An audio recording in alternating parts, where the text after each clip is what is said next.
This quote is from a book called What is Cinema, a collection of French critic André Bazin's scriptures. And what interested me about this quote is how I thought modern box office hits would align with Bazin's ideology. Specifically here, he talks about how an in-depth shot technique, a technique that he claims to more closely resemble reality, guides the spectator from a passive to an active state of viewing.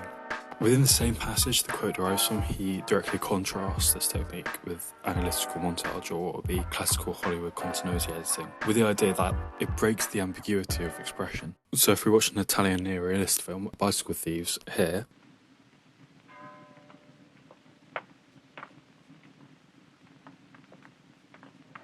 and so watching it you can see why Bazin would praise it for its realism. And then if you compare that to what audiences are watching today, for instance, highest grossing film of all time, Avatar.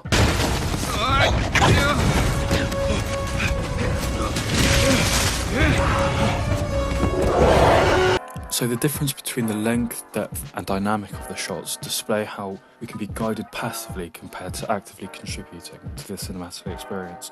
Furthermore, deviation between the two techniques is a good indicator into how modern audiences value realism. And why might this be? Well, a recent psychology paper investigating the effects of loneliness and escapism outlines various research papers outlining the identification of media characters by temporarily assuming the perspective of a character to avoid negative emotions such as loneliness and vicariously experience its relationship. They satisfy the desire of meaningful social bonds. And so if we consider Avatar and other box office hits, like but not limited to the MCU, we can see kind of traditional narrative patterns such as Campbell's hero journey, as well as having cliche characterization. So it does encourage a general audience to imprint themselves within the story. Interestingly, escapism derives from a more formalist approach, formalism being treated in opposition to realism, including by Bazin.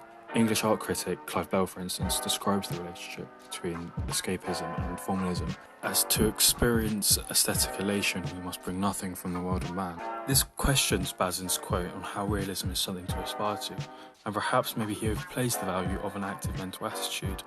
More specifically, how cognitive effects of cinema, or what Potter analysed, the act of inference and investigation of information, is not as important in cinema as Bazin originally suggests. Bazin does mention more specific issues of realism in a passage from another collection of his called Bazin at Work, where he mentions realism can only be something to aspire to in cinema, as the representation of reality is more nuanced than a certain cinematic criteria. And while he does contradict himself, there's still an aspect of being positively self-reflexive.